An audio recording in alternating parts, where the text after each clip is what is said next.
Hello, this is Gabe. Hey, Gabe, this is Scott Gallus with the Gilbert Police Department. How are you? Hey, good. How are you? Hey, the reason for my call, I'll just get right to the point. You're listed as a witness on a petition for an involuntary committal of a Lori Vallow. Yes. What can you tell me about? I'm just kind of doing a little bit of follow-up on this paperwork, and I was hoping you could just kind of enlighten me, because these things are handwritten, so sometimes they don't necessarily encapsulate everything that you could tell me. Yeah, you know, it's a tough situation. I'll bring up to speed as best I know here, but his wife, she had been getting into some religious things that troubled him. The relationship was a bit odd in the last few months, and it kind of all came to a head when he went out of town. He had me listen to a conversation that he had with her where she was making some strange statements. You know, to be very clear, there was nothing threatening or terroristic of any kind. She didn't threaten to hurt herself or the children or him. Okay. She did tell him that she was going to get rid of his stuff, which actually was true. That when he got back, his things were actually gone from the house. Okay. When he returned, she had canceled his flights and done some other things to kind of make it really difficult for him to get back. Yeah. When he did return, he found that the house was all locked up. No one was home. Gilbert PD helped break in a door so that he could get in the house, and they cleared the house to make sure it was. He found some things missing, some clothes, a computer, but no one was home. Okay. And no evidence as to where they had gone. So That's really the gist of it. I understand now from third parties that she is staying at a hotel, that she appears to be okay, the children are okay. I haven't talked to Charles here for a little bit, so I'm not sure where he is at. Okay. Let me ask you, sir, if I may. You said, did you listen to this? Was this like a live phone conversation, or was it a recording, or what did you listen to?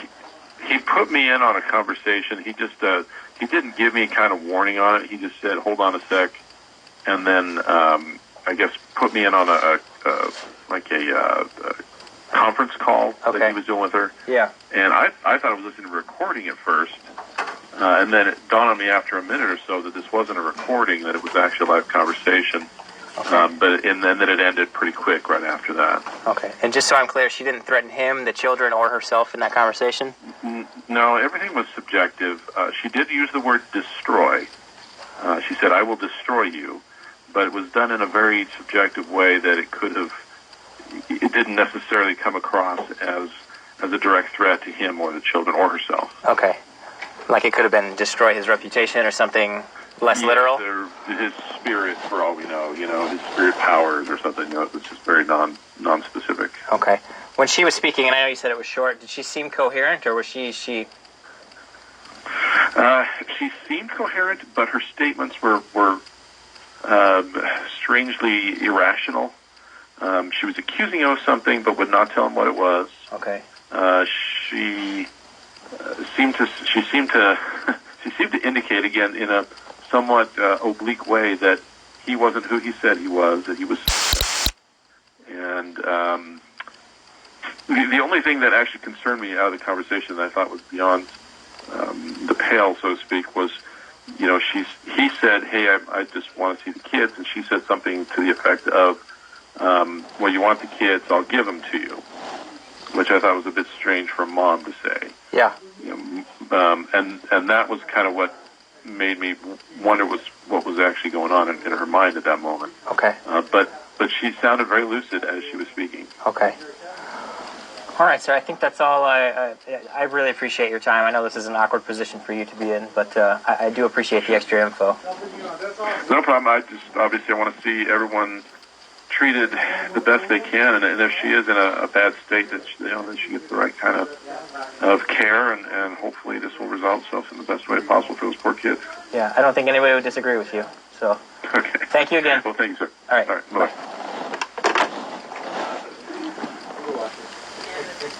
Now, when they go into the interview room, Lori does not let anyone talk. Anyone who tries to talk, she talks over them.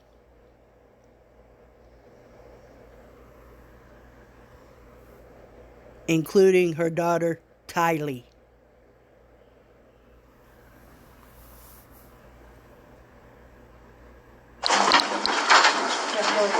No, I won't fit with those handles. No? So I wasn't going to file a report, but my friend who is a police officer told me to file a report. Okay. Yeah. All right. He's like, it's just good to have it on record, so.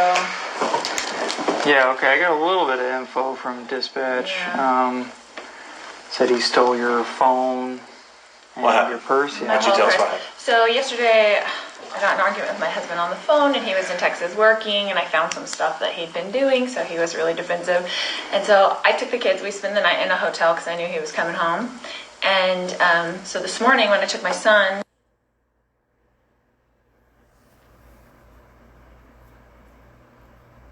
when I went into the school to take him into school, he was waiting somewhere and like stole my purse out of the car, my whole purse. So my phone, my wallet, my money, my everything was in there. So I had the door locked, but the sunroof was open because we have a service dog and he was in the car, and I didn't want to, my son was kind of throwing a fit. I didn't want to get him both out of the car because it was a mess this morning. Mm-hmm. And we didn't have any of our stuff because we spent the night in a hotel and he was out of his element. So I didn't lock the door for like the first time ever, and he like, whatever, either got it out, I don't remember if the door was locked, he got it out, or he reached through the sunroof and just got it. Okay. But then he started texting all my family and all my friends and impersonating me and got my friend lured over to the house to meet him, where he had like kicked in the door to get into the house and stuff. So. And he did that this morning? Last night. I Last guess. night, okay. Which I'm glad we weren't there. So. Right. Okay. And so when I got there, I'm like, Lori? Where's Lori? But he Oh, she's texted her not from here. my phone because I'm a little freaked. he was pretending to be me, saying, Yeah, "Oh, I come thought meet it me was at the him. house," and whatever. Okay. So. Like, oh. How did he, what did he say to you then? He said, can you come to the house now? And then when you I got, said, sure. Yeah, and okay. I proceeded to act like he was himself. Do you have the text messages on your I phone? have no on my phone, but when I got there, I said, you've been using Lori's phone to connect with me. He goes, sorry, I deceived you. I said, oh, okay, yeah, you did. And luckily, there was some other people there that were. So he was changing the locks and probably having the door fixed where he kicked it in, so that the locksmiths were there. So I'm glad that they were there. But there was a white Suburban, which I don't know. It was up in there. I don't know where he got that car, but anyway, there was a few vehicles, so I didn't know, who. I suspected it would be her. I should have noticed that your car wasn't there, but I didn't notice that. So. Okay, what kind of car do you drive? An Infiniti QX 80 black. So you got to the house, and then you got there. He said, "Yeah, I deceived you," and then what was he calling you there for? He wanted me to come over there and get some information about her, pretty much. Oh, okay. What did he ask you? He was asking, like, what's got into her, like... Where is she, right? Where is she? Of course, I didn't say where she was. I didn't know where she was. She didn't actually. I didn't tell anybody. She didn't tell me hotel she we were was- at because I just thought it was safer for everybody to not know. Yeah, he just basically wanted me to take his side, I think, and just say... Told her how crazy I was and Right. stuff like that. So. What was your name? Melanie. Melanie. Your last name? Gibb. Gibb. Okay. Just because for documentation later, what's your date of? So easy to remember. So so he had you come there. Was asking you questions. So, like, is this something that's happened before, or is this Unfortunately, yeah. We've had to Okay, so leave and yeah. go to hotels just so he calms down or something, So we've done that before. What is it like that motivates him doing this kind of stuff? Does he say why? He just goes nuts sometimes. But Just goes this nuts time sometimes? I caught him cheating and I had evidence and I told him about it, and he travels a lot for business, so I told him about it and told him not to come home and that his stuff would be gone and that his car would be gone and all those things. So he was a little mad. She's just trying to protect herself. Yeah. But I just left with the kids because I didn't want them in all the drama. Yeah. So then he took your phone and purse, and has he tried to make contact with you since? He's trying to contact me through her. He has Through my her? phone. I don't have a way to be Okay. contacted. Yeah. And I didn't. I wasn't know trick-or-treating. I didn't know what her phone. I couldn't contact her. Nobody could Nobody said contact she me. called I just went and bought a phone so I could have a phone, a little Yeah. So. throwaway phone so I could. Have you called him to ask him if he'd bring your stuff back? Well, he talked to her about it, so he And what said, was, Yeah, I said, would you be willing to give me the purse for Lori? You know, and he goes, no, unless she does this, and all these things. don't speak in generalities, I need Oh, more sorry. specifics. he wants me to What meet did him he at say? therapy today for So he something, wanted me or something. to meet him with at a purse. therapy. But he wasn't going to give you the purse, he just is saying he'd give it to me if I meet him there. Okay, But I don't really want to talk to him today if I don't have to, so. okay. Yeah. So if we have him bring the purse back, are we all good? Like, I mean, you're not willing to meet with him with a therapist or anything Well, to try to get it back? I don't want to meet with him because I don't know. He's very sneaky. So, like, what he'll do is meet me in the parking lot and mess around with me, whatever. Like, he's not going to just What if we let call me him walk and into see therapy. if But he'll come here and we can facilitate him giving your purse back? that would be fine. If you Okay. want to try that. I know he has it because he Obviously, he's texting Yeah. her. he's texting Yeah. all my family and the kids too. Yeah, definitely has her phone. So we know it was him that took the purse because he had her phone. What's he texting you? I have the text. He was basically just texting me. He was acting like that my son was in danger. I was worried about JJ's Okay. safety and things, and texting her like he's gonna. So he at first texted me, "You doing okay today? Hey girl, are you sick? Please your mom. I may not be home for a bit. Love you." Sent me a strange link to a website about our church. About crazy That people. yeah. Said this is what's happening, and then he texted me at almost midnight. I'm so, but I have no choice. I'm just sick. Danger. I had no choice. Which he didn't file a police report or anything as far as we know, so I'm just assuming he was trying to get a response, and then I love you. He was, Police report about what? or I don't know, but he was acting like he did something. And then those basically. text messages came from, do you have it entered as mom's phone? Or? No, that was from him. That's before he That's didn't from take. his before phone. He didn't take the yeah. purse until 8:30 This was morning last when I was night. at So school. that was from his phone. And he was sending word for word the same text to my cousin, like that lives in What's the- his name? Charles. What's his phone number?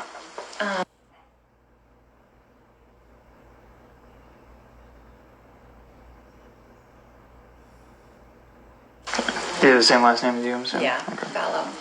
Charles Vallow. So my friend told me, my friend that's a police officer, he said, go file a report, file a restraining order, all this stuff. I don't want to do all that stuff. I just wanted to be on record, and if you can get the purse back, that would be lovely, because all my stuff is in there. I'm really mad about my lip gloss. All of credit your stuff cards, goes in there. Well, he has all the cards and all this Yeah. stuff, so he's mad because I took the money out of our account, but it's a joint account, so he wants me to give him money. Okay, And- well, that's all a civil issue. That's what I'm saying. Like, Purse, there's no reason why he's walking around with your purse, your ID, that he doesn't have a right to. right. Married or That's what I'm not saying. married. All the rest of the stuff is our joint stuff together. Yeah. So, All right. We're going to leave the room temporarily. We're going to try to give him a call, see if we can't get this rectified. that'd be great. Thank you. All right, you're welcome.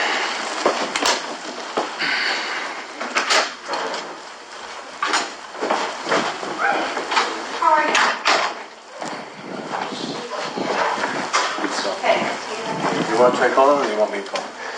I don't know. This one's a little confusing for me, honestly. I love this call. Oh yeah, I would actually love.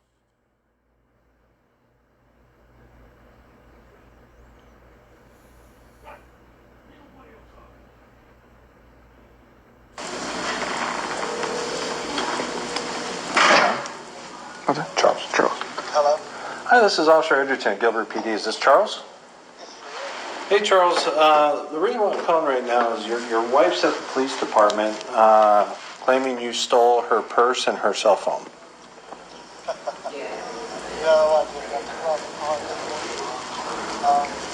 Okay, you realize they don't belong to you, correct? Okay, so that's a civil issue, and she's responsible for every penny. If you guys end up going through divorce proceedings.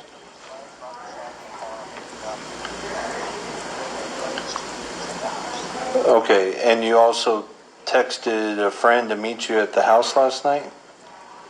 Under the guise that you were her? What was that for?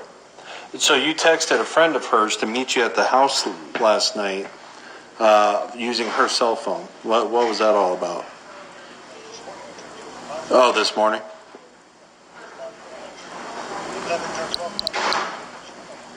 Okay. Yeah, we read the report from earlier today regarding you not being able to get into the house and everything, so. I do not have the order in front of me, so I cannot do that. It's got to be approved, and I know I cannot I cannot get her, well, it's got to go to our sergeant, who's got to call, verify that it's good, and then we get dispatched. So that's just how the process works. And I can't keep somebody against their will without a warrant or the valid.